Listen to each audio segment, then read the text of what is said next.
দেখেন গাইস কি অবস্থা পুষ্করিণীর মাঝখানে পাইপের মাটি দিয়ে আমরা ভরতেছি, মাটি পালাইয়া পাইপ ভরতেছি। অলরেডি আমাদের লোকজনে মাটি কাটতেছে, মাটি কেটে পাইপ ভরতেছে।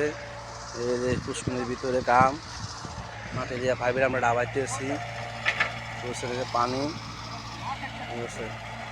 আশা করি আপনারা অনেক ভালো আছেন, আমরাও ভালো আছি। যে যেখান থেকে দেখতেছেন বেশি বেশি করে ভিডিওটা আমাদের শেয়ার করবেন, ফলো করবেন, লাইক করবেন, কমেন্ট করবেন, যে আমরা ভালোভাবে কাজটা করতে পারি। অলরেডি মোটামুটি আমাদের পাইপ ডাবানি হয়ে গেছে।